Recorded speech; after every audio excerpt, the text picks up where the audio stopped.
ዛሬ በኤደን ምንድን ኤደን ውስጥ ወይም ደግሞ በመጀመሪያው ሰው የሚባለው የተፈጠረበት ክስተት ምንድነው? ስለዚህ በኤደን የተጀመረው ህግ ምንድነው? ኤደን ውስጥ ትልቁ ነገር ጨረቃ ወይም ሰማይ ከዋክብት ወይ የሚታየው ዓለም ወይም እግዚአብሔር እጆች ሌሎች ስራዎች ሳይሆን ድንቅ ፍጥረት ድንቅ ክስተት እኔ እናንተ ነው። ስለዚህ እግዚአብሔር በኤደን ውስጥ ከፈጠራቸው ፍጥረት ሁሉን በራሳቸው መልክ በራሳቸው ክብር በራሳቸው ካይንድ ከፈጠረ ከሰራ በኋላ እግዚአብሔር ግን ሰው የሚባለው ጋር ሲመለከት ሌላ ፍጥረትን ሌላ ነገሮችን ሲያመለከት ራሱን የተመለከተው። ስለዚህ ራሱን አየና ከራሱ ውስጥ ከራሱ ማንነት ከራሱ ዘር ሰው የሚባለውን ፍጥር አስገኘ። ስለዚህ እኔ እናንተን ሲመለከት እግዚአብሔር ሌላ ከሱ ውጭ ያለውን ነገር ሌሎች ነገር ሳይሆን የተመለከተው ራሱን ነው የተመለከተው። ስለዚህ ሁሉ ፍጥረቶች የራሳቸው መገኛ ምንጭ አላቸው፣ ተስማሚ ካይንድ አላቸው። የሚኖሩበትም ኢንቫይሮንመንት የሚኖሩበትም የህይወት ክልሎች የራሳቸው አሳ በውሃ ውስጥ እንዲገኝ እግዚአብሔር አስቦ ፈጥሮታል። ስለዚህ ውሃ ጋር አቆራኝቶ ከራሱ ከዛ ጋር ተስማሚ እንዲሆን ፈጥሮታል። እንዲሁም ደግሞ ዛሬ ዛፎችን ምንስትላቸው ሊበጃቸው አንድ ሊያደርጋቸው ከሚችል ከራሳቸው ምንጭ ጋር አገናኝቶ አፈርን ተመልክቶ ሌላዎች ነገር ተመልክቶ ያወጣቸው ሰዎች አሉ፣ ያወጣቸው ፍጥረቶች አሉ። ሰውን ሲመለከት እግዚአብሔር ከሱ ውጭ የሆነውን ነገር ሰውን የተመለከተው ራሱን የተመለከተው። ስለዚህ እኔ እናንተ በእግዚአብሔር መልክና በእግዚአብሔር ማንነት ህይወት የተገኘን የእሱ ቤተሰቦች ነን፣ የእሱ ልጆች ነን። ስለዚህ የመጀመሪያው ትልቁ ሰለብሬት ያደረገው ስራውን ሰርቶ አረፈ የተባለው የሰው ልጅ የተባለውን የሱን አይነት ቤተሰብ የሱን አይነት ህይወት ያለው የራሱን ልጆች ካገኘ በኋላ እግዚአብሔር ከስራው ምን አደረገ? አረፈ። ስለዚህ ያረፈው ምንድነው? ሰው ለሚባለው ፍጥር ወይም ደግሞ ለሱ የሆነ ነገር እሰራለታለሁ የሆነ ነገር ይጎለዋል በሚል ሐሳቤ ሳይሆን ሰውን በተመለከተ ፍጹም በሆነ ህይወት ውስጥ ፍጹም በሆነ ሙላት ውስጥ ፍጹም በሆነ ፍቅር ውስጥ ከራሱ ጋር አንድ አድርጎ ከራሱ ጋር አጣብቆ የፈጠረው ድንቅ ፍጥረት እንደሆነ ስለሚያውቅ ስለሚረድ ስለሌላ እናንተ አንዳች ነገር ከውጭ የሆነ ነገር ሞቶ ይሞላቸዋል ወይም ያጎላቸዋል የሚል እይታም ሐሳብም የለው። ስለዚህ የሰው ልጆች ሁላችን የሙላታችን የኃይላችን የብርታታችን የነጻነታችን ጥግ ከእግዚአብሔር ወጥተን በኋላ ሰርተን ፈጥረን ከምናገኘው ነገር ሳይሆን ከራሱ ከአባታችን ነው። ከራሱ ከፈጠረን ከወለደን ከሰራን ከአባታችን ተነስተን ራሳችን የምንመለከትና የምናይ ከሆነ ህይወትን አንዳች ነገር ጥያቄ ወይም ደግሞ ጉለትን አናይ። ስለዚህ የመጀመሪያ እግዚአብሔር እኔ እናንተን ሲወልደን በዘፍጥረት ምዕራፍ 1 ላይ የተናገረውን ቃል በአዲስ ኪዳን ላይ ላሳያችሁ ማለት ነው። በኤፌሶን ምዕራፍ 1 ላይ ቁጥር 4 ላይ ዓለም ከመፈጠሩ በፊት አይደለ ያለ ነውር የምንድነው ይላል? ያለ ነውር በቅድስና በፍቅር እንድንሆን አስቀድሞ ምን አደረገን ይላል? መረጠን ወይም ፈጠረን። መረጠን የሚለው ፈጠረን። ነውር አልባ ምንም አይነት እንከን የሌለበት ሰው፣ ቀጥሎም ደግሞ በቅድስና በሙላት እግዚአብሔር ፊት መቆም የሚችልበት ፍጹም የሆነ የአባትነቱን ፍቅርና ሙላት ማየት የሚችልበትን ራይት ስታንድ ያለው፣ ቀጥሎ ደግሞ በፍቅር ይላል ማለት ነው። ስለዚህ ምንድነው የሰው ልጆች በህይወታቸው በኑሯቸው ህይወትን ሙላትን ጽድቅን ያገኙት ከተወለዱበት አባታቸው ነው። ስለዚህ ማናችንም የመጀመሪያው ሰዎች ወደ ምድር ላይ ከመውደቃችን በፊት ስለ አባታችን እግዚአብሔር ተናገሩ ብለን ብንናገር አንዳች ነገር ያደርግልኛል ይህን ሰርቶ መልካምነቱን ያሳየኛል ብለን አንዳች ኒድ ፍላጎት የለብንም። ከሱ በላይ የምናቀው የአባታችንን ፍጹም የሆነውን ፍቅር ብቻ ነው በልባችን የምናቀው። ከዛ ስለ ራሳችንም እዩ ብንባል ነቀፋ ያለውን ነገር አናይም፣ ጉድለት ያለውን ነገር አንመለከትም። ከእንደገናም ደግሞ ሼምና ፍርሃት የለብንም። በአምላካችን በእግዚአብሔር ፊት በሙላትና በተወደደነት ፊት አድርገን ደረቱ ጋር ሄደን ተቃቅፈን እግዚአብሔር ሆይ እወድሃለሁ ብለን እግዚአብሔርን አከብራለሁ ብለን በየትኛውም ታይም 24 ሰዓት ከአምላካችን ጋር የጠበቀ ህብረት አንድነት እንዳለን እናውቃለን። ስለዚህ ማንኛውንም አይነት ወደ አምላካችን ወደ አባታችን ህብረት ለማድረግ ስንሄድ ኒድ ቤዝ ወይም ፍላጎት መሻት የሆነ ነገር ጉድለት አተን ሳይሆን ከፍቅር ብቻ ነው ወደ አባታችን ህብረት የምንሄደው። ስለዚህ የሆነ ነገር ይመጣልኛል፣ የሆነ ነገር ያደርግ ይሄ የለኝም፣ ይሄ ስለሌለኝ አባቴ ያስፈልገኛል የሚል ማንም ሰው የለም ነበር። እግዚአብሔርን ሲያስብ ከፍቅር ውጭ ሌላ ነገር ሊያስብ አይችልም። ስለዚህ አባቴ ምን ያደርገኛል? ይወደኛል። ስለዚህ የሚሄደው ስበቱ አንድነቱ ምንድነው ማለት ነው? የፍቅር መሰረት ነው። ስለዚህ እግዚአብሔር ሲወልደን በፍቅር ስለሆነ ይሄንን የፍቅር ተወዳጅነት ሙላት አይተን ነው ስንሄድ።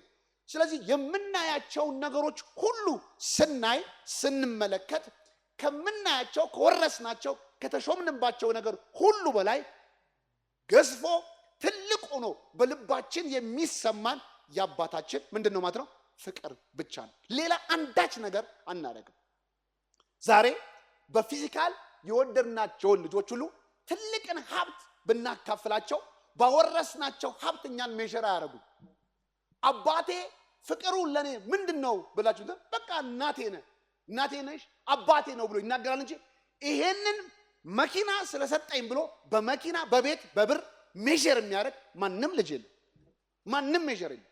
ምክንያቱም ከመገኘቱ ከመውረሱ በፊት ባዶ ሆኖ የመጀመሪያ ኢንቨስት የተደረገበት ንጹህ የሆነ የአባትና የእናት ፍቅር ብቻ ነው። አይ ኖ ብሎ ማውራት የሚችለው አንድ ነገር ብቻ ነው። ንጹህ ሪሌሽንሺፕ ያለው ከእናትና ከአባት ጋር በንጹህ ፍቅር ያደገ ሰው የሚናገረው እስኪሞት እስኪያረጅ ድረስ የአባቱ ፍቅር የእናቱ ፍቅር ብቻ ነው ሀብቱ ሆኖ ምንም ያደርገው የሚሉ ቢበላም ቢጠጣም ኢንጆይ ቢያደርግም ብትገዛለትም ይሄ ነው የእናቴ የፍቅር ሜዥር ብሎ መለካት አይችልም።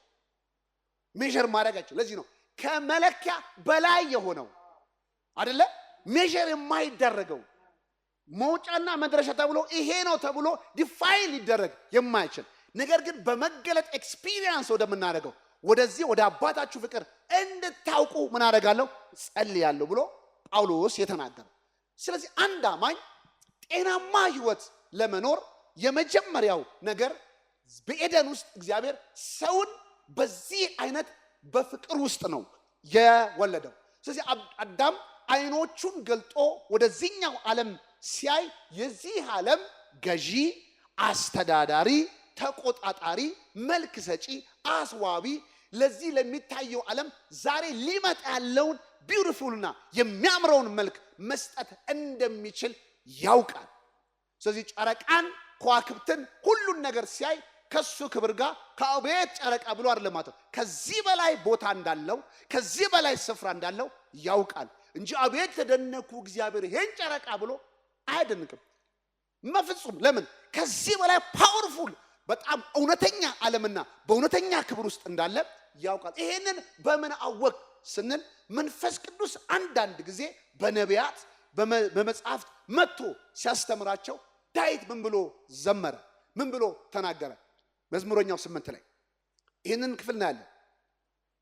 በፍጹም መደነቅ የሚባል ኒድ ያለበት ሰው አልነበረም። ኒድ ፍላጎት ቤዝ እስካሁን ድረስ ትፈውሰኛለህ፣ ታበለጽገኛለህ፣ ታነግሰኛለህ፣ ገዢ ታደርገኛለህ ከሚል ጥልቅ ፍላጎት ሰው ላይ የመጣው ከውድቀት በኋላ ነው።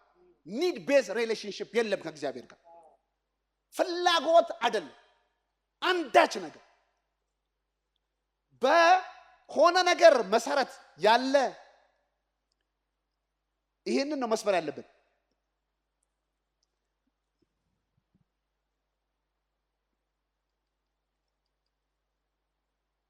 እሺ በመዝሙር ምዕራፍ 8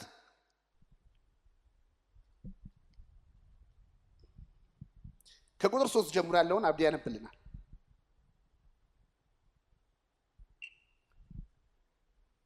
የጣቶች እሺ የጣቶችን ሥራ ሰማያትን ስመለከት በደንብ አስተው በስፍራቸው ያኖራቸውን ጨረቃና ከዋክብትን ሳይ በሐሳብ ስፍራ ተሰጠው ዘንድ ሰው ምንድነው? ትጠነቀቅለትም ዘንድ የሰው ልጅ ምንድነው? በቃ እቺ ታስቡ። አሁን ምንድነው ያለው? ከዋክብትን በእውነተኛ መገለጥ ውስጥ በእውነተኛ ብርሃን ውስጥ ስመለከት የጣቶችን ስራ ሳይ ከዋክብትን ሳይ እጅግ አስደናቂ ናቸው፣ አስገራሚ ናቸው። በእኔ አይምሮ ልደርስበት የምችልበት ነገር ጥልቅ ነገር ነው። ግን አሁን ደግሞ ዞር ስል ስመለከት ሰው የሚባለውን ነገር ደግሞ ስመለከት ከነዚህ ክብርና ዝና ፓወር ኃይል ነገር ሁሉ በላይ ሰው የሚባለው ነገር ደግሞ ዲፍረንት የተለየ መልክ አለው። የተለየ ነገር ባንተ ዘንድ ልዩ ቦታ አለው፣ ልዩ ክብር አለው። ስለዚህ ይሄንን ሰው ካንተ ከራስ ጥቂት አሳነሰ ምን አድርገዋል? ፈጥረኸዋል። በገዢ በሁሉ ነገር ላይ ገዢ እንደሆን አስተዳዳሪ አድርገህ ሾም። በሞገስና በክብር ዘውድ ምን አድርጋል? ከልለህ ምን አድርገዋል? ፈጥረዋል። ስለዚህ ይሄ ሰውን ግን እኔ ይሄንን ዳዊት በሪቨሌሽን ውስጥ በመንፈስ ቅዱስ ብርሃን ውስጥ ሆኖ ሲመለከት ራሱና ሰውን ሲያይ ይሄ መዝሙር ለዳዊት ወይም ለሰንበዲ ነቢይ ሳይሆን ሰው ለተባለው ሁሉ የተጻፈ እውነት ነው። ስለዚህ መጽሐፍ ቅዱስን ፒክ ስታደርጉ ይህ የእናንተ መገለጥ ነው፣ ይህ የኔ መገለጥ ነው። ስለዚህ ማንም ሰው በመጀመሪያ በኤደን ገነት ውስጥ በፍጹም እግዚአብሔር ሆይ እኔን ገዢ ስላረከኝ እንዲህ ከብቶች ስለሰጠኝ ምናምን ተብሎ በሰጠው ነገር እግዚአብሔርን ሜዠር የሚያደርግ ማንም ሰው የለበትም። ስለዚህ በኤደን ገነት ውስጥ የሚታወቀው ተወዳጅ ልጅ ብቻ እንደሆነ ነው። በቃ በፍቅር ነው ያበደው፣ በፍቅር ሙላት ውስጥ ነው ያለው። ቀጥሎ ደግሞ ምንም አይነት እንከንና ነቀፈታ በራሱ ላይ ምን አደረገው? አይታየውም። ስለዚህ ራሱን ሲመለከት ፐርፌክት ነው። ምሳሌ ልንገራቸው። ዛሬ የወለድናቸው ልጆች በእናትና በአባት ፊት ምን አይነት ቆንጆ ነው፣ ምን አይነት ንጹህ ነው። ለሶስተኛ ወገን ሊሳም የማይችል የሚዘገን ልጅ ሊሆን ይችላል። ነገር ግን ለእናትና ለአባቱ ንጹህ ያልሆነ ፍጹም ያልሆነ ልጅ የለም። የኔ ቆንጆ ማለት ለምን ፍጹም የሚያደርገው ከለሩ አይደለም፣ አይኑ አይደለም፣ የተወለደበት ፍቅር ነው። ስለዚህ ያ ልጅም ያንን ኮንፊደንስ ጠጥቶ ወጥቶ ነው ምን የሚያደርገው? እኔ ቆንጆ ነኝ ብለው የሚሰድቡትን አልፎ በህይወት የሚኖር የሚችለው የመጀመሪያ አንኮንዲሽናሊ ያለ ምክንያት ከሰራው ካደረገው ከሙላቱ በላይ የሚወደው ፍቅርን ጠጥቶ ስለወጣ ይሄንን ዓለም ፔኔትሬት አድርጎ የሚሄደው የሚችለው በዚህ ነው። በዚህ ነው። ይሄ በሰው ዓለም ሰው ሊደክም ይችላል። ብዙ ነገር ልናደርግ እንችላለን። ለምን ልናወዳደር እንችላለን፣ ልናፍርበት እንችላለን። እግዚአብሔር ግን ሰውን ሲመለከት እያንዳንዳችንን የሚመለከተው የሱን ውበት ባንተ ውስጥና በእኔ ውስጥ ያያል። ስለዚህ እግዚአብሔር ማናችንንም ወይኔ እንዲህ ላድርጋት ብሎ እንዲህ ላድርጎ ብሎ የሚያሳንሰው የሚያበላልጠው ሰው የለም። ሰውን ከወለደ በኋላ ከፈጠረው በኋላ እጅግ መልካምና የተዋበ እንደሆነ ምንድን ነው አየው። ዛሬ ይሄንን አይቷል። አንተስ አንቺስ ራሳችሁን በዚህ ነገር ታያላችሁ ወይ? ዳዊት እንደተመለከተው ውብና ድንቅ ሆኜ ምን አደርጋለሁ? ተፈጥሬያለሁ። መስታወት ሳይኖር ይሄንን መልክ በውስጤ ምን አደርገዋለሁ? አየዋለሁ። ይህንን የማይነጥፍ ድንቅ የሆነ የክብር ነጸብራቅ እኔን ራሴን በዚህ ግሎሪ ውስጥ ራሴን እመለከታለሁ። ይሄንን እውነት አያለሁ። ይሄንን ማንነት በደንብ ፊል አደርገዋለሁ። ከዛ ተወዳጅነቴን ተፈቃሪነቴን ፈጽሞ በሙላት ውስጥ መኖሬን ደግሞ ከዚህ ከተወለድኩበት ፍቅር የተነሳ አውቀዋለሁ፣ እረዳዋለሁ። ፍቅሩን እናውቃለን። ፍቅሩ ይበራልናል። የተገለጠውን ፍቅር ነው እምነታችን ላይ ምን የምናደርገው? ኢንቨስት የምናደርገው። ስለዚህ ዛሬ ኒድ ቤዝድ ወይም ደግሞ ጉድለት ሁል ጊዜ ሲመጣ ማናችንም ከውድቀት በኋላ ግን ማንም እግዚአብሔር ጋር ና ብትለው ተጠጋ ብትለው በፍጹም ባጣናቸው በጎደሉን አሉን የሉንም በምንለው ነገር ላይ ተመርኮዘን እንጂ ንጹህ ራሳችንን ይዘን መሄድ አንችልም። ይሄ ማለት ወይ እግዚአብሔር ይሄንን አደረገልኝ፣ ይሄንን ሰራልኝ፣ ይሄን ፈጸመልኝ ብለን ቁሳዊ ነገር ሰብስበን እግዚአብሔር ፊት እንመጣለን እንጂ ወይም ደግሞ የሌለንን ብቸኛ ነኝ፣ ምስኪን ነኝ፣ የተጣልኩ ነኝ ብለን ብዙ ጉዳትን ብዙ መደብደብን ይዘን በእግዚአብሔር ፊት እንመጣለን። እምባይን ተመልከት ብለን እንመጣለን እንጂ ራሳችንን እኔ ተወዳጅ ልጁ እግዚአብሔር ጋር ላንኳኳ የሚል መንፈስ ድፍረትም የለንም። ፊር አለብን። ስለዚህ እነዚህ ኒዶች ሲመጡ እልል እንላለን። ኒዶቹ ከሄዱ ደግሞ እጅግ አክሩፈን ሐዝነን እንኖራለን። አሁን ከዚህ ኒድ ከዚህ ፍላጎት በጥሻችሁ እውነት ላይ እንድትቆሙ ፈልጋለሁ። እውነት ላይ እንድትቆሙ ፈልጋለሁ። እውነት አንድ ነገር ነው። እናንተና እኛ በምንም ምክንያት አልባ ሆኖ ከራሱ ተነስቶ እግዚአብሔር እንደወደደን ማወቃችን ነው። ምንድነው? ፍቅሩን ምንድነው? እንዲህ ነው። እርሱ እንደወደደን እንጂ እኛ እንደወደድ ነው አይደለም። እሱ እንደወደደን እንጂ እኛ ምንድን አደረግነው አይደለም።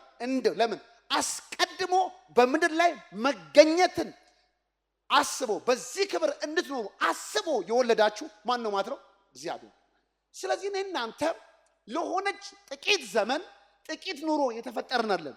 እኛ ከዘላለም ምንጭ ሆነው ከእግዚአብሔር ተገኘን ዘላለማዊ ሰዎች ነው። ሟች የሚባል ሰው የለም። ጅማሬ ያለው ግን ፍጻሜ የለውም። ስለዚህ ኢተርናል ቢንግ ናቸው። ፍጹም በሆነ እናንተና እኔ ባናቀውም ባንረዳውም ባንጠቀምበት ግን በማይለወጥ በእግዚአብሔር በፍቅር ውቅያኖስ ውስጥ ያለን ሰዎች ነው። ስለዚህ ይሄንን ነው እየተገለጠልን እልል እያለን ትንሽ እየቀመሰን የምንሰቃየው። ብዙ ነገር ባገኘን በተረዳን ቁጥር ነው የዚህ ዓለምን ስቃይና ችግርን የምናልፈው። በችግር ሳይሆን ስለ ራሳችን ካለ ሮንግ እይታ ነው። ከእግዚአብሔር ውጭ ከአባታችን ውጭ ራሳችንን ባየንባቸው በለካንባቸው ነገር ነው ውርደትን፣ ችግርን፣ ቻሌንጅን እየቀረበብን ያለ። እግዚአብሔር ሰዎችን በዚህ የጸና እውነተኛ ፍቅር ስለወለዳቸው ስለፈጠራቸው ሰው በዚህ ፍቅር ታማኝ ሆኖ መጠቀም ባይችል እንኳን ቢወድቅ እንኳን ተናዶ የወረወረው አንዳች ነገር የለም። ቢወድቅም እግዚአብሔር ፕላኑ ሰዎችን የሚያነሳበትን የሚመልስበትን ነገር ተናገረ እንጂ ተናደርኩ አቃጠልከኝ ብሎ የሚያስብ የለም። ትናንትና ባለፈው ሮብ ዕለት ነባ እንዳስተማረን ሃይማኖት ነው ለእግዚአብሔር ጠበቃ ሆኖ ቆሞ ሰውን የሚያስጨንቅ ፈረደብህ አረደ እያለ የሚናገር።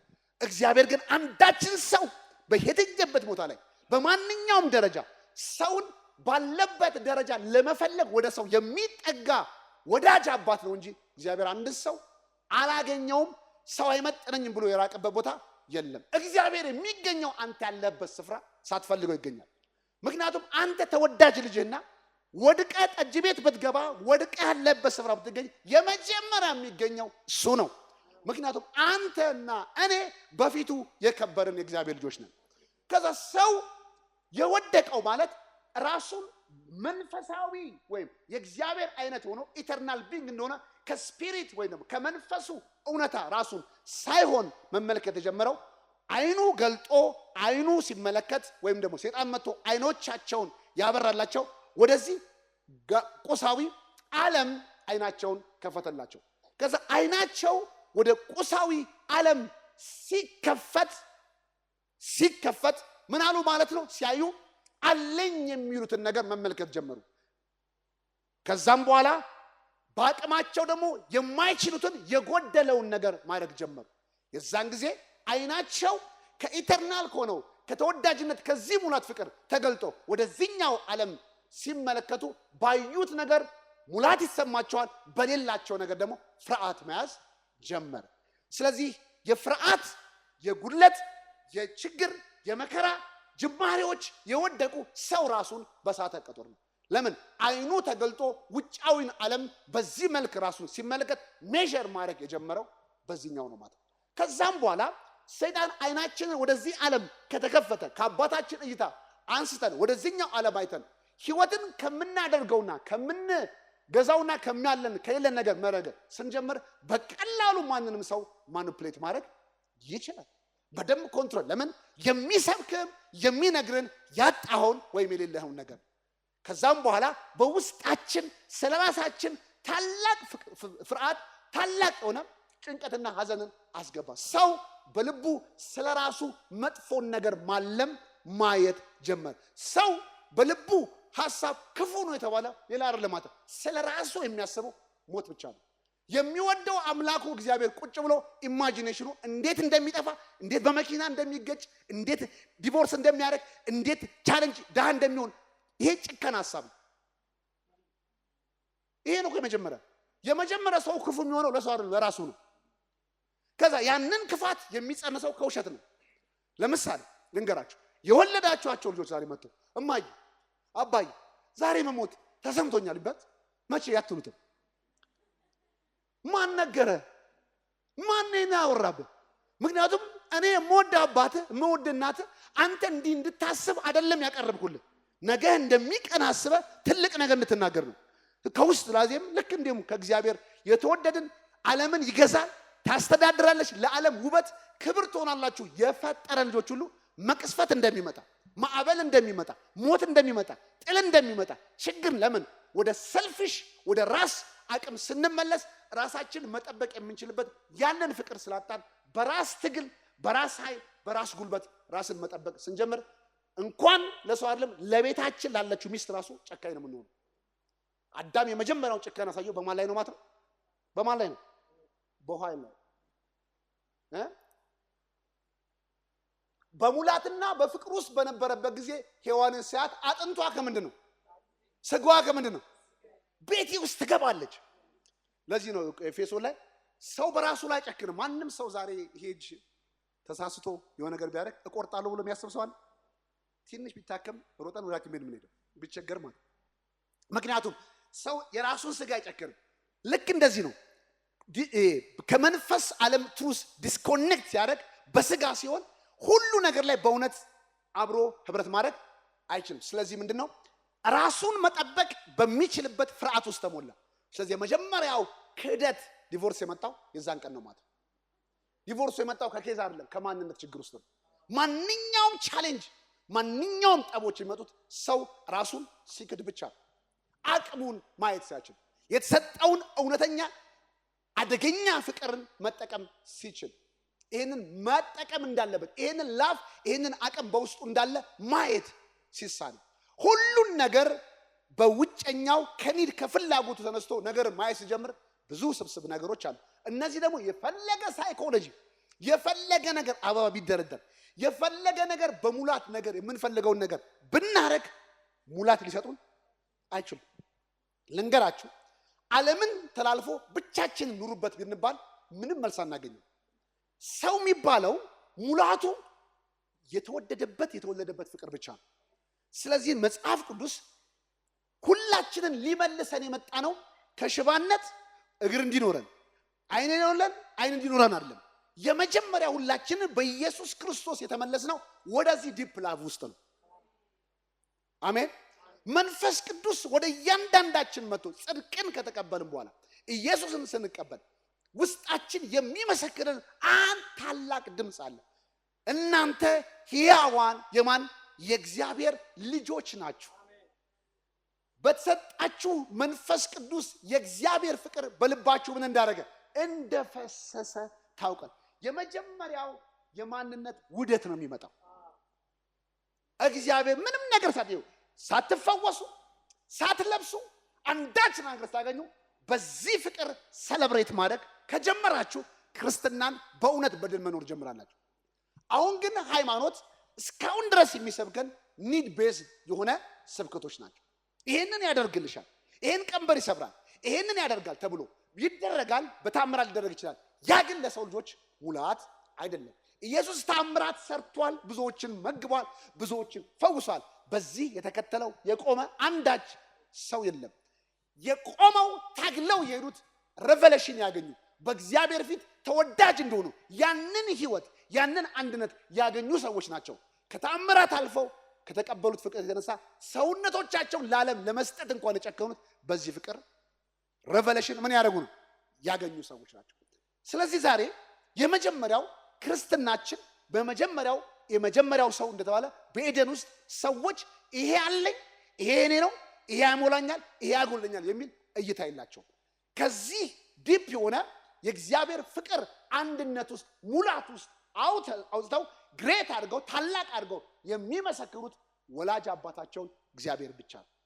ሳይወድቁ ልጅ ቢወልዱም አያታቸው የሚሆነው ማን ነው? እግዚአብሔር ነው። የሚያወሩት የሚናገሩት እነሱ ስላጠቡት ጡት ሳይሆን ስለ አባታቸው ነበር። የሚያወሩት እውነት አንድ እውነት ብቻ ነበር።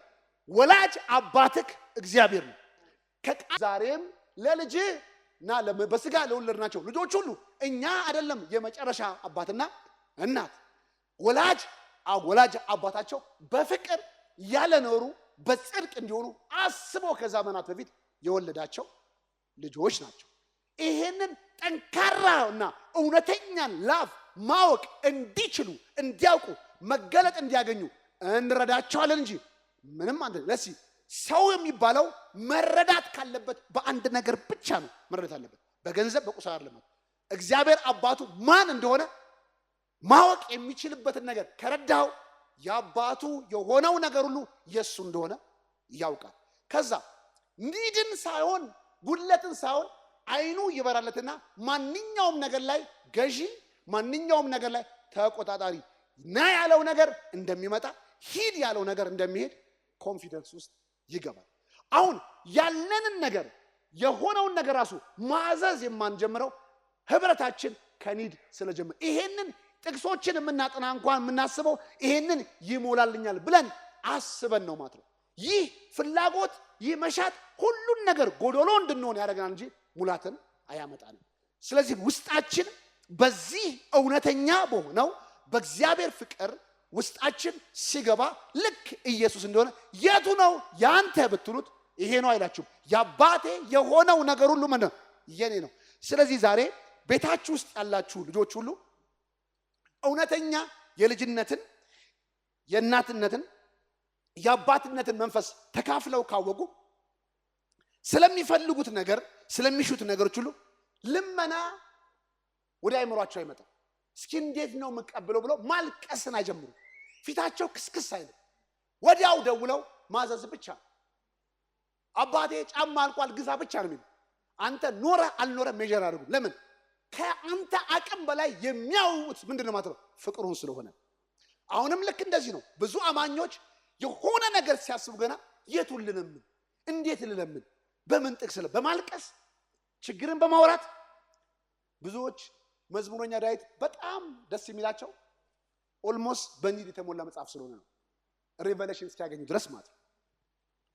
አዲስ ኪዳን ደግሞ የሚያናደው ለዚህ ነው። ሁሌ ያመስግኑ ይላል ማለት ነው። ለምን የበራለት ሰው ስለጻፈው ማለት ነው። ፖዚሽኑን ካወቀ ሰው ዘወትር አመስግኑ ይላል። ይሄ በጣም የሚስማማ ቃል አለ። ግን ዘውልቁን መዝሙሩ ሰቆቃ ኤርምያስ ስታወሩ ግን በጣም ደስ ይላል። ለምን ሪቨሌሽን ስለሌለበት እምባዬ ዘወትር እምባውን እንትን ምግብ ሆነኝ ጠዋትና ሃይማኖት እንደዚህ አይነት ነገር ነው የሚረካው ማለት ነው። በቃ ለምን ሰዎችን እንደ ባሪያ ስለሚቆጥር ሁሉ ጊዜ ኒድን በፊቱ አፍሶ ነው እንጂ ከፍቅር ተነስቶ እንደሚሞላ አያውቅም። ስለዚህ እናንተ የተባረካችሁት እናንተና ነገሮች የመጣው የመጀመሪያው ነገር ጥልቅ ፍላጎት ወይ ደግሞ ሙላ ጉድለት ስላለበት ሳይሆን እግዚአብሔር ምን ስለሚያደርገ ነው ስለሚወደን። ለዚህ ነው ኢየሱስ ክርስቶስ ያንን ሽባውን ሰውዬ ኃጢአት ተሰርያለሁ ሲለው ምንድነው የምናምን ብሎ የሚናገሩ። ለምን ሰው ሪሌሽንሺፑን ከእግዚአብሔር ጋር ያለው ፖዚሽን እንደ ድኖ ወደሚቀጥለው በረከት ውስጥ እንደሚገባ አያውቁም። እነሱ ያመኑት በጣም የሚደንቃቸው በስጋ ልብ ነው። ልክ አልጋ ተሸክሙ ሲሄድ እግዚአብሔርን አደነቁ አገረሙ። ኢየሱስ ግን ይሄ ግን ሲምፕል ነው ያላቸው። ሽባን ተርትሮ ወክ ማድረግ በጣም ቀላል። የበለጠው ነገሮች ሁሉ ካገኘኸው ካጣውም በላይ የተወደድክበትን ጽኑ የሆነውን ፍቅር እንድታውቅ ያመገለጥ እንዲመጣ ሁሉን ነገር አድርግ። አብዝታችሁ ለዚህ ትሩዝ ራሳችሁን ስጡ። ከዛ ማንኛውም ጉድለት ዳውን አያረጋችሁም። ማንኛውም ሙላት አንዳች ክብር ምን አያረጋባችሁም አይፈጽምባችሁ። ከዛስ አሁን በዚህ አይደለም በስልጣናችሁ ባላችሁ ፖዚሽን መኖር ጀመር። ይሄ የኢትዮጵያ አገር ኢኮኖሚ ይሄ ቦታ ይሄ ስፍራ ደን ጎዶሎ ሙሉ ያደርገኛል የሚል ነገር ይተውና ማንኛውም ለናንተ ቦታ ከደገናችሁ በዚህ ፍቅር ስለሆናችሁ ማንኛውንም ነገር አትራክት እንደምታደርጉ ታውቃላችሁ። አስፈላጊ ከሆነ ማንም ሰው ምንም ነገር እንደሚቀርበት በቃ ሊያስብ አይችልም። ለምን ሁሉ ነገር የሞላበት ሰው። ስለዚህ አዳም በዚህ ፍቅር ውስጥ ካለ ወደ ዞርም ወደዚህም ይዞር አንዳች ነገር እንደሚጎልበት አያስብም። አዳም ማለት ባይወድቅ ኢየሱስ በስጋ ሲኖር የሚኖረው ህይወት የሚኖር ሰው ማለት። እኛም ልክ እንድንኖር የተፈለገው ኢየሱስ በምድር ላይ ምን ያደርገው የሚኖረው ኑሮ። ስለዚህ ኢየሱስ አንዳች ነገር ይዞ አይደለም ግን በእግዚአብሔር ልጅ ኦቶሪቲና ክብር ይመላለስ ነበር። ስለዚህ በሚፈልግበት በሚሻበት ነገሮች ሁሉ ኤኒ ታይም ምንም ነገር እንደሚቀርብለት ያውቃል። ያ ማለት ቅባት ችሎታ ሳይሆን የአባቱን ፍቅር ስለሚያውቅ አባቱ ፍቃዱን ያውቃል፣ ለሱ ያለውን አመላከት ያውቃል። ለዚህ ነው ኢየሱስ ዓለም ክዶታል፣ ቤተሰብ ክዶታል፣ አባቴ ግን እኔ ልክደኝ፣ እኔም አባቴን ልክደው አልችልም። አባቴን አላውቀው ማለት ለምን? ልጅ አባቱን ያውቃል። አባት ልጁን ምን ያደርጋል? ስለዚህ ምንም መስከራ አያስፈልግኝም፣ ግርግር አያስፈልግኝም። የትኛው አባት ነው አንተን እንደዚህ የሚያኖረ? የምናውቀው ዮሴፍና አይደለም እንዴ? ምንም እኮ እንደዚህ አይነት ህይወትን እንድትኖር ምንም አይነት ከእናትና ከአባት ጋር የተገናኘ አንዳች ነገር ለምን? አባቱና እናቱ በብዙ ስቃይ ይኖራሉ። ሪቨሌሽንስ ላይ ናቸው። እሱ ግን ኮት የሚያደርገው በውስጡ የተገለጠለትን የሰማይ አባቱ ነው። ስለዚህ ማንም ሰው ዓለም ቢከተለው በዓለም አይኖርም፣ ዓለም ቢክደው ዳውን አይሆንም። አባቴን እኔ ያውቃለሁ አይተወኝም። የትኛው አባት? ዛሬም ሁላችንም ብዙ ነገሮችን በፊዚካል ዓለም ላይ ከኛ ጋር ሊመጡም ሊሄዱም ይችላሉ። ማኒፕሌት የሚያደርጉን ራሳችንን በነዚህ ነገር ሜዠር ማድረግ በነዚህ ነገር መለካት ከለመድን ነው። እንደዚህ አይነት ነገር ከለመድን መቼም ቢሆን ክርስትናችን ወይም ደግሞ ሪሌሽንሺፓችን በሙላት ወክ ማድረግ አይችልም። ስለዚህ ማንኛውም ሰው ወደ ወላጅ አባቱ ሲያቀና ፍላጎትን ተሞልቶ አይደለም፣ ጉድለትን ተሞልቶ አይደለም። ይሄ ጎሏል፣ ይሄ መጥቷል ከሚል መንፈስ አለ። ተወዳጅ እንደሆነ አውቆ ይሄንን ህይወት እንዲረዳ እግዚአብሔር ይፈልጋል። ኢየሱስ ክርስቶስም ወደዚህ አይነት ህይወትና ብርሃን እንድንመጣ ለኛ የገለጠው ያሳወቀው ህይወት ይሄን ነው። በዮሐንስ ወንጌል ዮሐንስ መልእክት ላይ ዮሐንስ ወንጌል መጀመሪያ ከዛ ወደ ዮሐንስ ወንጌል ላይ ምዕራፍ 1 ከቁጥር 3 ጀምሮ ያለውን ክፍል አብቲ ያነብልናል ማለት ነው። ፓወርፉል ነገር ነግራቸዋል። እኔና እናንተ ሙሉ ነን፣ የሚጎልብን አንዳች ነገር የተወደድንበት ፍቅር እጅግ የጸና ነው። አሜን። ስለዚህ ይሄንን ቦታ ያዙ። ይሄ ባድ የሆነ ጥሩ ያልሆነ ስሜት እናንተ እንዲሰማችሁ አትፈልጉ። ለምን? ስጋ ነው ወይም ይሄኛው ዓለም ነው ያላችሁ የሌላችሁ ነገር ሜጀር አድርጎ ይህ ናችሁ ብሎ የሚመሰክርላችሁ። ግን ምስክርነታችን ከአባት እንቀበላለን። አሜን። ስለኔ የሚመሰክር ማን ብቻ ነው? በዚህ ሰዓት እግዚአብሔር ስለላችሁ የሚመሰክር ምንድነው? የሚመሰክር እያጨበጨበ እንዴት ድንቅ ነሽ፣ እንዴት ድንቅ ነህ፣ እንዴት ሙሉ ነህ፣ እንዴት የተረፈ ነው። ይህንን እግዚአብሔር ከመሰከረ እኔም ልጅ ወይን በምድር ላይ ምን አደርጋለሁ? ስለ ራሴ ምን አደርጋለሁ? ድንቅና ውብ ሆኜ ምን አደርጋለሁ? በሙላቱ ውስጥ ተፈጥሬያለሁ። በፍቅር ውቅያኖስ ውስጥ ነው ያለሁት። እጅግ ተወዳጅ ነኝ። ከዚህ ፍቅር ነጥሎ እኔ ላይ የሚያወራ ምንም ድምፅ የለም። ረሃብ አያወራም፣ ጦርነት አያወራም፣ ኢኮኖሚ አያወራም። አይለየንም የተባለው እኮ ማለት ከዚህ ከተማድግበት ፍቅር ውስጥ ለይቶ እኔ ላይ ድምፅ የሚያመጣ ምንም ነገር የለም። ጠላት ችግር። ዛሬ ግን ሁላችንም በዚህ ፍቅር ስላላደገን ሞር የሚሰማን ጎረቤት ያለው ሰው ድምፅ ነው። አጠገብህ የምትሄደው ሰው ለምን መሬት ሲያስተምራችሁ ሁሉ ድምፅ አለው ተብሏል። አሁን ይዛችሁ ስትሄዱ አለ መኪና ሲያስተምረን ወይኔ ስል እዚህ ጋር አንድ ብራንድ መኪና ሲቆም ድምፅ ነው። መቼ የሚገዛው ብለህ መኪናውን ተጠላለው አለ። ቀጥሎ ዘነጥ የወጣውን መኪና በልብስ ደግሞ አንዱ ሰው ሲለብስ ይሄ ድምፅ ራሱ ይናገር ስትሰቃያለህ። በጎቼ ግን ድምፄን ምን ያደርጋል? የአባታችን ድምፅ ከሰማ በእርጋታ ያለ ስጋት ያለ ችግር ምን ታደርጋለህ? ትኖራለህ። ማንም ሰው ዳውን አያደርግም። አሁን ማቹር ሰን ማለት በአባቱ ድምፅ ገቨርን የሚደረግ ማለት ዛሬ ቀን ስትሄዱ ስንወጣ እንኳን ይህንን ቃል ይህን ስብከት ሪፕሌስ የሚያደርግ ዜና ልትሰማ ትችላለህ። ግን ያን ዜና ልትሰማው ትችላለህ፣ ግን ካላስገባው ምንም አይፈጥርም። ለምን? ልብህና ውስጥ ሆልድ መደረግ ያለበት በዚህ የጸና ፍቅር ውስጥ ነው። ሃሌሉያ ሃሌሉያ። ይሄንን እስክታገኙ ድረስ ከማንኛውም አይነት ፊዚካል ከሆኑ ኢንፍሉዌንሶች ነፃ እስክትሆኑ ድረስ ዲፕ ሩት ግቡ ማለት ነው። ስር ሰዳችሁ በዚህ ምን አደረጉ? ታነጹ። ከዛ ህይወትን ወይም ሙላትን ከውስጡ ስታገኙ ከዛ ያንን ሙላት መናገር ስትጀምሩ መሙላት ይጀምራል ማለት ነው። 3 ላይ አንብብላችሁ። ሁሉ ነገር በእርሱ ተፈጥሯል፣ ከተፈጠረውም ሁሉ ያለ እርሱ የተፈጠረ ምንም የለም። አሜን። ሕይወት በእርሱ ነበረች፣ ይህችም ሕይወት የሰው ብርሃን ነበረች። ብርሃንም በጨለማ ያበራል፣ ጨለማውም አላሸነፈም። ሕይወት በእርሱ ምን ነገር ነበረች። የሰጠን ሕይወት እሱ ጋር የነበረውን ሕይወት ነው። የሰጠን ሕይወት ደግሞ የሰው ብርሃን ነበር። የሰው ብርሃን ነበር። አንተ ደግሞ ይሄንን ህይወት ስትኖረው በዚህኛው ክፉ ዓለም ላይ ያንን ህይወት አውቀ የተሰጠን ህይወት አውቀ በኤደን እግዚአብሔር ለሰው የሰጠውን ህይወት ነው ተመልሶ በኢየሱስ ምን ያደርገው ማለት አይደለም። ሰው ከምንድን ነው የጎደለው? ከህይወት ነው አይደል የጎደለው? ከዛፍ ከብርቱካን አይደለም። ዛፉና ብርቱካኑ እኮ ኖሮበታል። ምንም ችግር ሰው እኮ ሲወርቅ ምንም ሊያጣ አይችልም። ፊዚካል ነገር ላይ ምንም ሊያጣ አይችልም ማለት ግን ምንድነው በፊዚካል ነገር ስለተሞላለት እግዚአብሔር ከሱ ጋር ነው ማለት አይደለም። ወይም ህይወት የለውም ህይወት አለው ማለት አለ። ስለዚህ ኢየሱስ ህይወት እንዲሆንላችሁ ብሎ የመጣው ህይወት አለ ለሚሉ ሰዎች ናቸው። ለምን አምላካችን እንድንኖረው ያሰበውን ህይወት ስላጣን ነው ኢየሱስ በምድር ላይ መጥቶ ይሰጣል።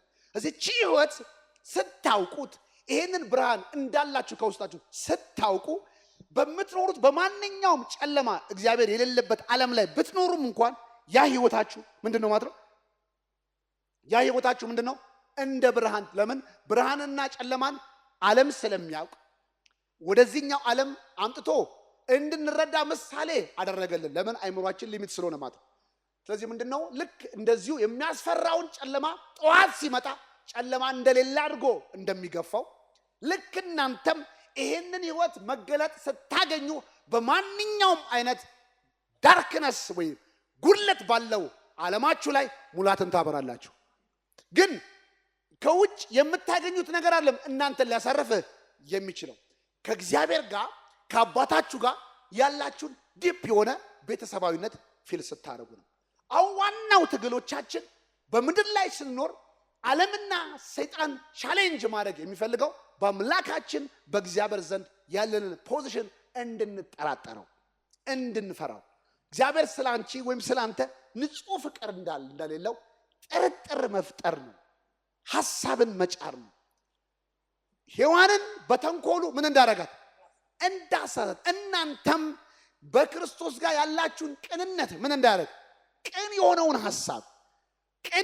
ሐሳብ ንጹህ የሆነውን የአባትነት ሐሳብ ያንን ጥርጣሬ እንድታስቡ ጉድለት እንድታስቡ ሐሳባችሁን መበረዝ ነው። አያችሁት?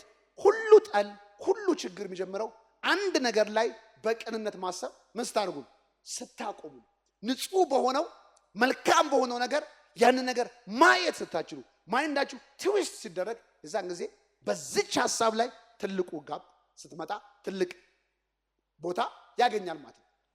ራሳችሁ ካልተጠራጠራችሁ በፊት ሌላ መፍትሄ ልታዩ አይናችሁ ምን አደረግም አይካፈትም።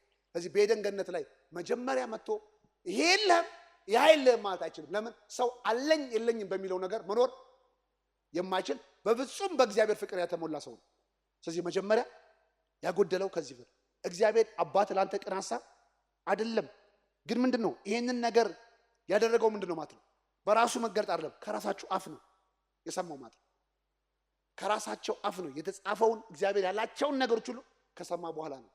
ከዛ በኋላ ነጭ ውሸት ዋሸባቸው ማለት ነው። አይደለም ይሄን በለስ እንዳትበሉላቸው ምንድነው ማለት ነው? እሱን እንዳትመስሉ ጉድለት እንዲሆናችሁ። ከዛ በእርግጠኝነት ቅንነትን ከሸረፈባቸው ቅን ሆነ ሐሳብ እንዳልሆነ አምላካቸውን ካሰቡ ሌላ መፍትሄ ሊፈልጉ እንደሚንቀሳቀሱ ያውቃል። አሁንም ብዙዎቻችን በእግዚአብሔር ፍቅር ውስጥ ስላደግን በብዙ ኒድና ፍላጎት ውስጥ ስንኖር የሆነ እግዚአብሔር እንደማያስብልን ለኛ ኬር እንዳሌለው እናስብ። ጉዳታችን ችግሩ ብቻ አይደለም። እግዚአብሔር እንዴት ለኔ አይገደውም? እግዚአብሔር ለኔ እንዴት አይመለስም? ይሄ ሁላ ሲደርስብኝ ለምንድን ነው ጣልቃ ያልገባው? ላይፍ ፌር ነው። አንድ ቀን ባርኮን ምን ብሏል?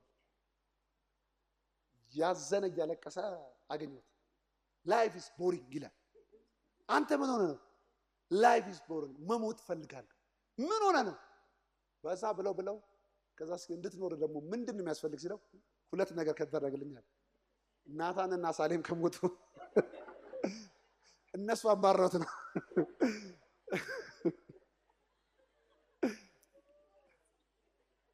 በቃ ለሱ የህይወት ስኬቱ እሱ ነው ማለት ነው። ህይወቱን እስኪጥላ ድረስ አማረሩት ነበር ማለት እና አሁንም ብዙዎቻችን ህይወቶቻችንን የሚይዙት ብዙ ነገሮች አሉ ማለት በህይወታችን ላይ እኔ አባቱን ሁሉን ነገር ያቀረብኩትን ነገር ሁሉ ተደስቶ እንዳይኖር ራሱን ያየበት ነገር ነው ላይፍን እንደዚህ እንዲመራ ያደርገው ማለት። እኛም ብዙዎቻችን እንደዚህ ነው ማለት አምላኬ ውሰደኝ መኖር አልፈልግም ማራነ ወይስ ግደለኝ ወይ አጥፈኛል የምንናገረው ሜጀሮቻችን ከዚህ ፍቅር ተቆርጠን በመናገኘው በመናጣው ነገር ራሳችን መለካት ነው። ነገር ግን ዛሬ አንድ ነገርኳችሁ፣ ወዶኛልና አዳነ። ወዶኛልና ምንድነው?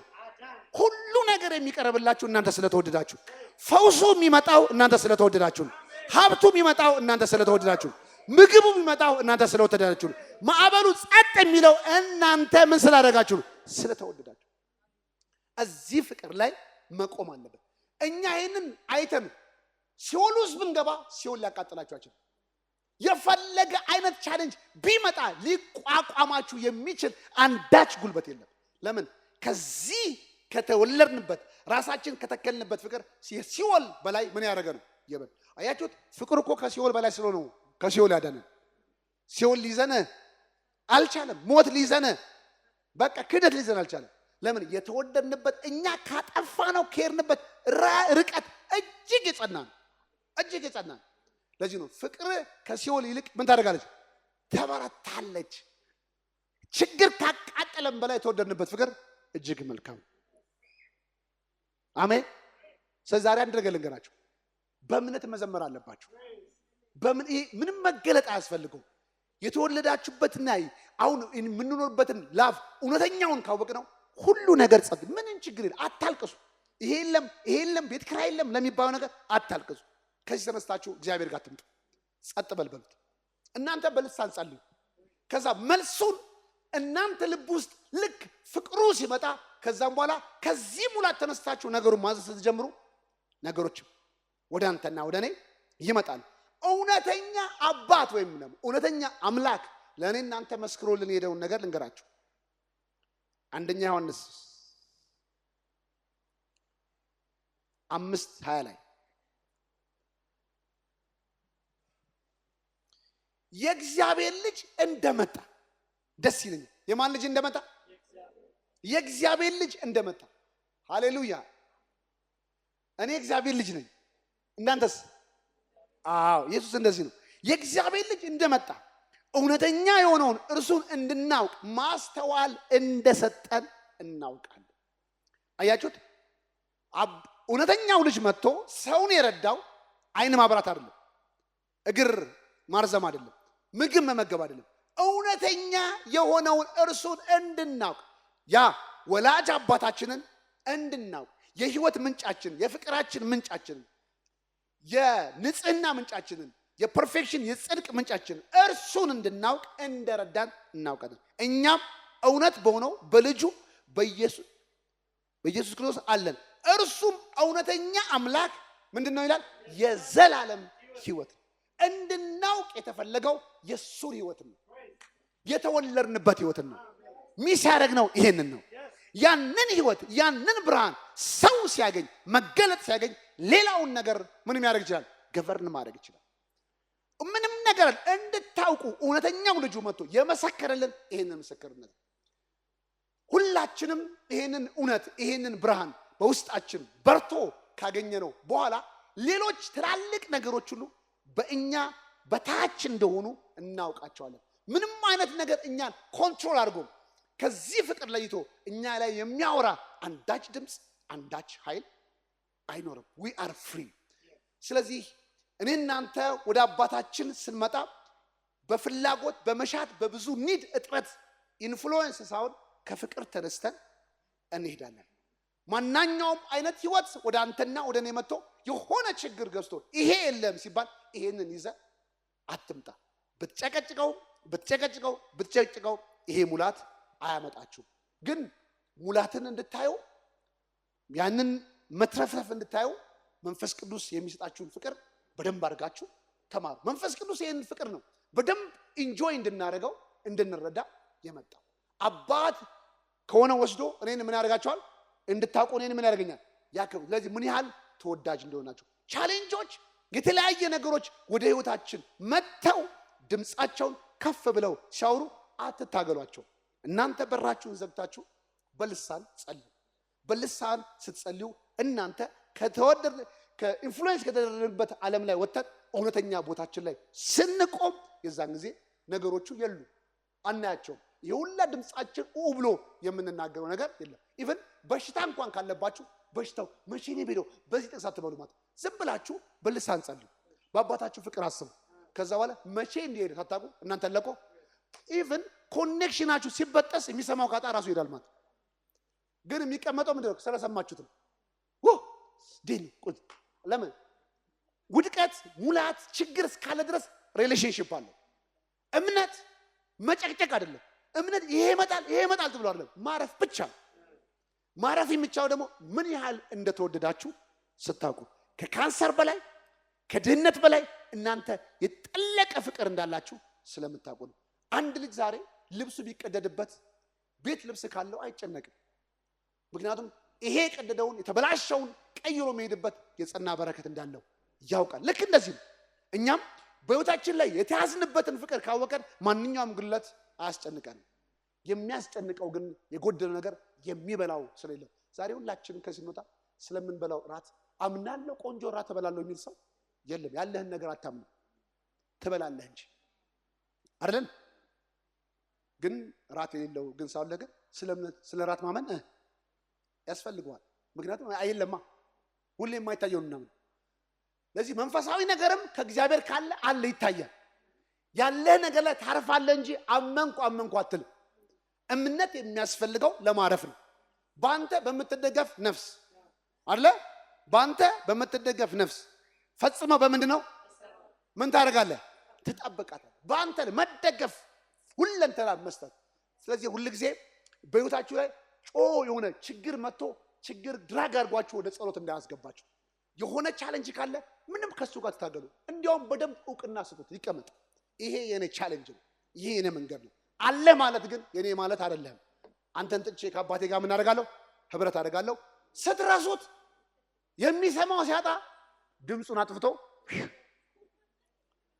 ግን ሰሚ ካጣ ወይኔ ካላችሁት አይሄድም ምክንያቱም ኮኔክሽን አለ ዛሬ ልክ ሰው የሚያምነው ችግሩን በቃ መጸለይ ያን ነገር መፍረጥቶ ሌላ ዓለም ሲያይ ነገሮቹ እንዴት እንደሚሳካ አታውቁትም ማለት ስለዚህ አሁንም ሁላችንም በደንገነት ውስጥ በደንገነት ያለው ህግ ምንድነው የፍቅር ህግ ብቻ ነው ጽድቅ ነው ነውር አልባ መሆን ነው ይሄንን ህግ በጀመራ በላይፋችሁ ላይ ማየት አለባችሁ ይህ ነውር አልባነት በፍቅር መኖር የሰው ልጆች ሁሉ የተወለዱበት የተገኙበት የእግዚአብሔር ኦሪጂናል ፕላን ሁላችንም በመጽሐፍ ቅዱስ እንየው እንጂ የመጀመሪያው ክብራችን ህይወታችን ግን ሁላችን በወደቀው ዓለም ተነስተን ወደዚህ ዓለም ስንመጣ በብዙ ፍላጎት በብዙ ኒድ ስለመጣን ህይወት እሱ ብቻ ይመስላል ሁሉ ቀን እየለመንን ሁሉ ቀን እያለን የምንኖር ይመስላል ግን በመጨረሻው አይምሮአችን ቢከፈትና ብናይ ያባታችን የሆነው ነገር ሁሉ የምለምነው ነገር ሳይሆን የምወስደው ነገር እንዳለ ብቻ ነው የማውቀው እንጂ አንዳች ይጎላል የሚል ነገር የለም አሁንም ይሄንን ፍቅር ዛሬም በምድር ላይ መኖር እንችላለን አሁን በልሳን ኔትወርካችንን አስተካክለን በእግዚአብሔር ቃል መማር የሚገባል ዲስትራክት ከሚያደርጉን ውሸት ዓለሞች ፔኔትሬት አድርጎ ለማለፍ ከዛ ይሄን ፍቅር አላይን አድርጎ ወክ ለማድረግ አሁንም በመንፈስ ቅዱስ ሆነን እንጸልያለን አሜን ጌታ ድንቅ ነገር ያደርጋል